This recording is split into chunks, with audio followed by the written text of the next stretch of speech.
Is an electric yarn winder worth the investment? I honestly don't know. So we're going to unbox the Caydo electric yarn winder today and put it through all its paces to decide if an electric yarn winder is worth the investment. Hey nerdy knitter, Tanya here. I'm a certified knitting instructor and master hand knitter, and I believe knitting is a form of self-care. You can take time for yourself and your creative hobbies like knitting and still create beautiful garments that you love to wear. Now, we have to invest in tools for our hobbies, and when it comes to knitting, some of those tools include things like yarn winders and swifts, things to turn hanks of yarn into cakes of yarn that we can then knit up. So I've got a basic like hand crank yarn winder, but Caydo recently sent me their electric yarn winder to try out. Never used one before. I have no idea if it's worth the money. So I have a pile of yarn here, and I thought we could unbox this. We could test it out with some different types of yarn, and then maybe even do a timed test to see how much time it will save compared to like cranking yarn by hand. So we're going to cover all of that in this video. So let's start with opening the box. This has been sitting on my desk. I have not even opened it yet. So I'm going to grab some snips and cut this open. And I was just thinking, where I have my usual setup right behind me for winding yarn, there's nowhere to plug in a yarn winder, so I might have to do some shuffling around. Oops, breaking the box here. And of course we've got instructions to read as well. So instructions, everything is very nicely packed. Oh, cords and plugs. So I'm wondering does it have to be plugged in while I use it, or can we charge it and then unplug it? Because I'm not sure I have a place to plug it in where I usually wind my yarn.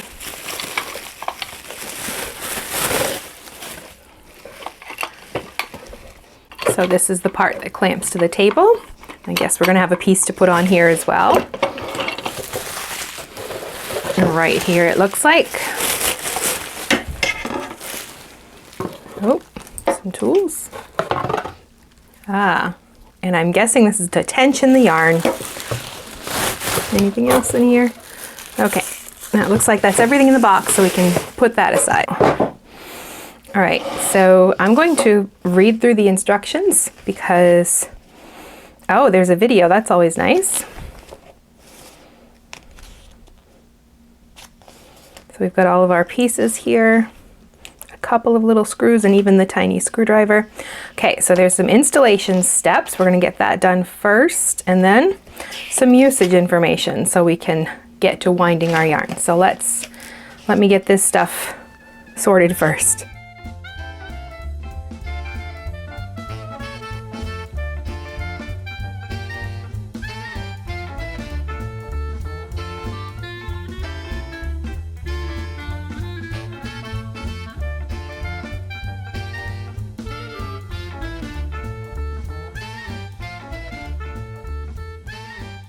Okay, so installation is pretty simple.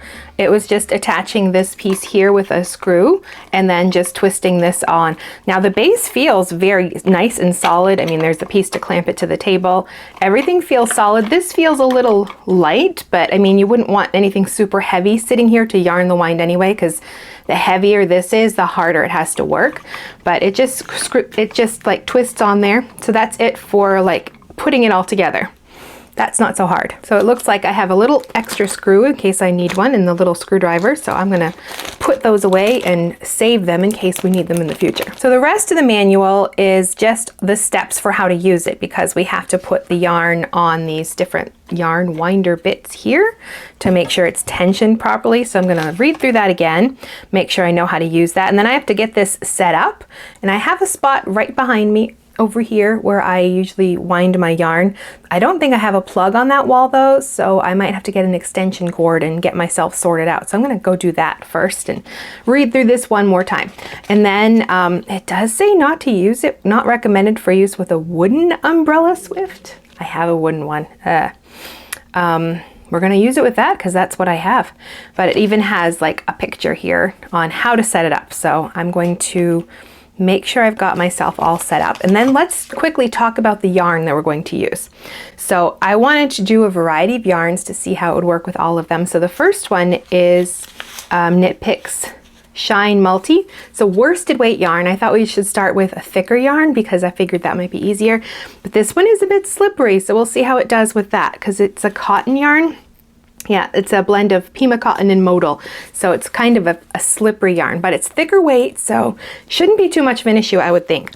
Then I thought I would also test it with some hand spun. So this is one of my first skeins of showable yarn. I'm not going to actually show you my very first skein, maybe someday, but this is one. It's probably like a worsted Aran weight, and just spun and then washed, put in a hank. So this one, because it's pretty thick, 100% wool, I think it will probably wind on just fine, but I thought let's test a hand spun, see how that works. And then I figured we would test fingering weight because I feel like if we're going to have issues, this is where we're going to have probably issues. So this is a skein of hand-dyed yarn. So we'll start with this sock weight yarn and see how that does. So we have more yardage, thinner yarn. We'll see what happens there. And then for the final test, I have hand-dyed yarn that I've dyed, and to be honest, this actually looks pretty good. When I dye yarn, I put in like the extra ties and all of that, but when I have to wind it, it usually takes me a while because I've usually turned that skein into like a big mess in the dye pot and trying to get it like evened out again, and it can cause some issues when I try to put it in a cake. But so I spent some time this morning just like playing with it and making sure everything was nice and even, so hopefully that will help. But I figure this will be the final test. I have two of the exact same skeins. They are yarn that I've dyed, so they're both messy because I'm a messy dyer. But we will test one with the electric yarn winder, and I will test one knitting or winding by hand, and we'll time it and see if it's worth the time and the investment. So those are the tests and the yarns that we're going to do. So we've got lots of yarn to start winding, so I'm going to get this set up.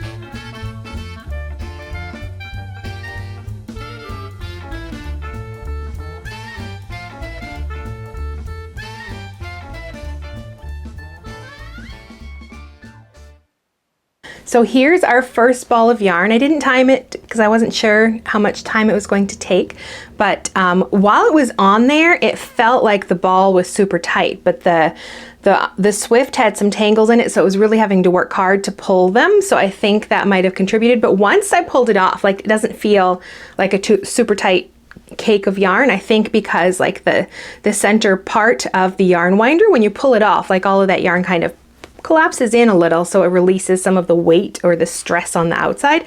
So I don't think it's super tight. I'm not gonna like rewind it. I think it's just fine. But this one was a cotton yarn, kind of slippery, and the most of the issues I had were actually with the Swift. Like the other tail got itself wound around the Swift, so it wouldn't like pull itself off. So I had to like untwist that. I had to keep an eye because the hank was a bit twisted in places, so I had to give it a little tug to help the machine. The only other issue is the machine is not super quiet, but of course it's got a motor and it's got to work, and it was kind of working hard with this one, I think. But threading the machine or feeding the yarn through was simple. It's kind of like threading a sewing machine, that kind of a thing, but it's explained. The book, the little booklet shows really well how that works. So that was totally fine.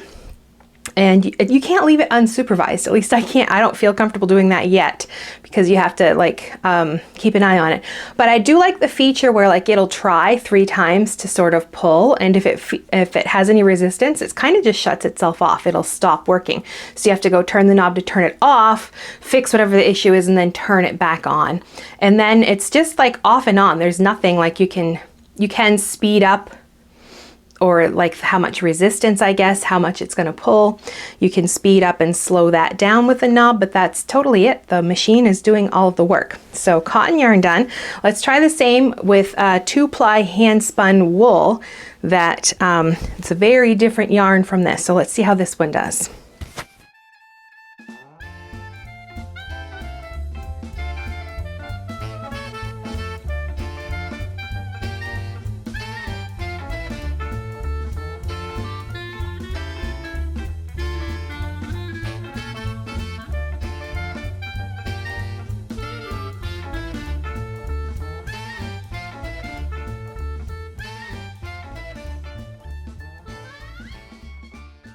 So here is that one right off the skein. I really like the pattern it forms there. This one does feel a little tighter. You can see the hole is still in the middle, but I can squish it down and oh, that feels a bit looser. But it does feel tight. So I'm a bit iffy on this one. I don't know. I just don't like my yarn to be super tight when I'm going to be using it. So, but I am going to be using it probably this week, so I don't think I have to be too concerned that it's going to like stretch out the wool or anything like that. But it worked just fine. Actually, I had to pay attention because it was completely done and still sort of spinning around, but I didn't have to do anything once I got it sorted. You have to make sure you get the yarn on there correctly, but that was it. Works just fine. Less issues than with the cotton yarn. I think it's just I'm getting used to it, and the hank was a lot neater, so it didn't have as many issues. But this one is a little tight, like just the ball of yarn feels tight, which I don't love with wool. So I might just like, I don't know, let's try it before I do the next skein. Maybe we will just go ahead and redo this one on the electric winder and see how that does, like going from one cake to another cake.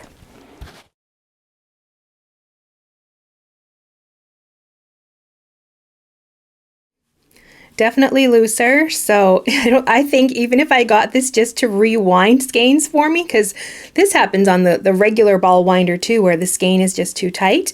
And I was reading the manual as well, and I might have had the tension too high. It's just the knob to turn it off and on, but the higher you crank it, the harder it pulls, and of course that can be too much for some yarns. And I mean, with a hand spun, maybe it just needs a gentler pull, but still a bit on the tight side, but it's better than it was. So I think this is definitely workable.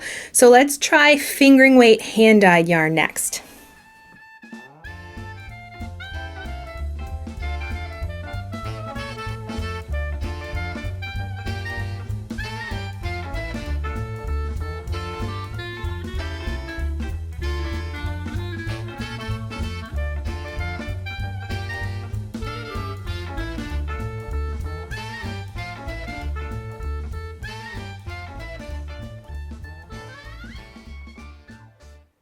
Okay, let's try this again. First time I did it, I forgot my microphone. Second time I did it, I forgot to hit record. So we're gonna record this, or try to record this again. So we finished the sock yarn. So had no issues with it. The only issue is it's tight, like the first one. But I can't really fault the machine for that, because this happens with the hand crank machine as well. So it wasn't, the hank was fine as well. There weren't a lot of twists. I think it's a matter of like fine tuning the tension, because it's just a knob and you have to turn it. And I had it turned up all the way. So I think for like a yarn where you're not having, like there's no, like the hank is nice and clean and not messy, maybe I need to like practice turning the tension on that knob down so I don't get a tight skein like this. Like, well, this is a tight ball, and I'm going to redo this one again. But like I said, I have to do that with the hand winder anyway. I do that quite often. Like sometimes if a hank is a real mess and it tugs a lot when I'm winding it, then I have to redo it because it's too tight. So it's no different. I'm still gonna I'll have to redo this. But I think in this case, it's probably user error. Like I'm not quite used to how much tension to put on the machine. And in my mind, crank it up and let it finish faster, but that obviously is giving me a too tight result, and I have to do it again, which in the end doesn't save me much time. But, so I think rewinding it will work. It helped with this one. So I'm gonna redo this one. I'll do that later though, because I wanna get to our final test. I have some hand dyed yarn that I dyed myself. These are the same size. I think this one is more loosely twisted together than this one. So I'm gonna see, I have an Amish tabletop Swift. I'm gonna see if I can fit it there too. And we will do a side-by-side comparison to see how fast the machine is compared to how fast I am. And maybe, I don't know, maybe I'll set up a timer as well to see how long it takes. But let's go ahead and set that up and see how that works out. Okay, so here's the situation. I was going to connect the umbrella Swift to the electric winder, but that hank of yarn, it's tangled up. Like I just took the ties out of it, and I didn't put it on there properly. There's like a section where I must have looped it back on itself. So I'm going to keep that one and wind it by hand, because I can stop and fix it as I go. I can't really do that with the electric machine. So the electric is attached to the tabletop Swift, and then the umbrella Swift I'm going to hand wind, and my guess is the electric yarn winder is going to beat me. This isn't a fair fight because I'm giving myself the tangled skein, but I'm going to set up a timer and we'll just see how this goes.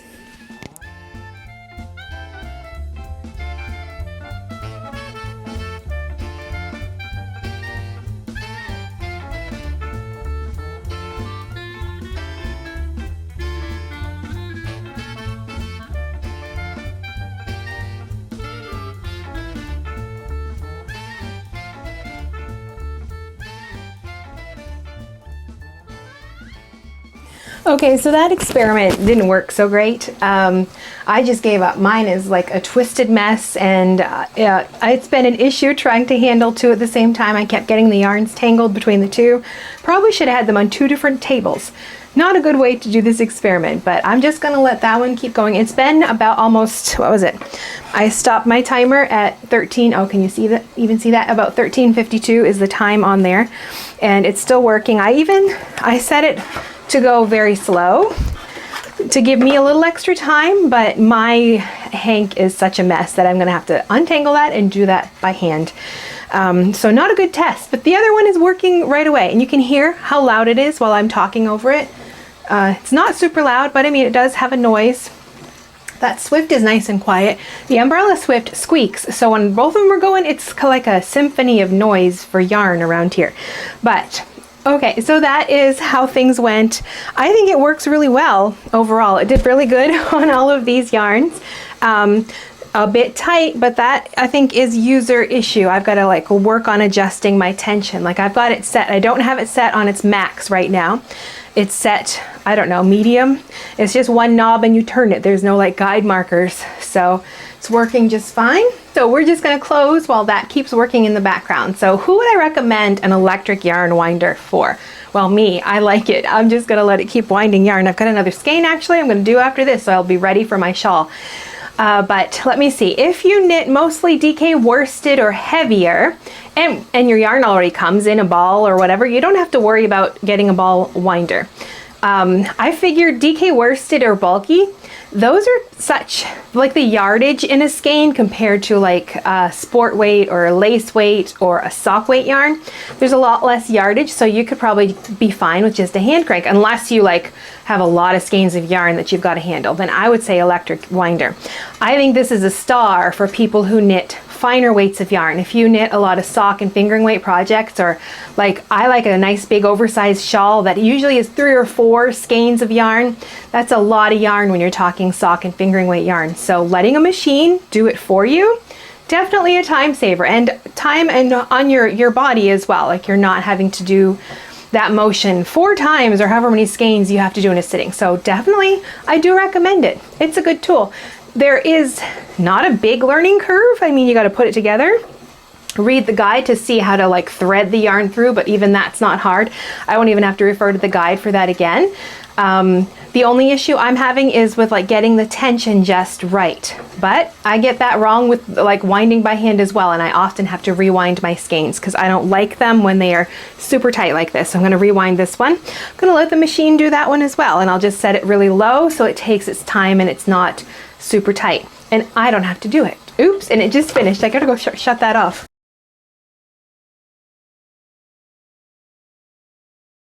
Let me get my mic back on. So that final skein of yarn, still a little tight, but a lot better than the last skein. So the key is like just turning that knob tension down and just letting it take its time. I might play around too with like which springs and places you put the tension in, because it did have a note like if you have bulky yarn you can skip the first spring. So maybe I'll try that and see if it makes it a little bit looser, which I would prefer a looser ball of yarn. But it's a lot looser than this one. Even, I don't know if you can see the size difference, so that tells me like this yarn ball is looser than this one. So that is the key, I guess, is setting the tension. But anyway, let's wrap things up. really a good investment. If you would like to look into this one, this is the Caydo electric yarn winder. Thank you, Caydo, for sending this to me. And if you'd like to look into getting one for yourself, you can use code NERDY to get 20% off. As far as I know, if they have sales and stuff, you can stack the code. So if they have a sale plus a 20% off, I think they'll do that. So you can go check out that link if you want to look into getting yourself an electric yarn winder. And if you want to keep hanging out with me, I'm going to put a video right here all about other tools and resources I love for knitting. So click right there and I'll see you in the next video.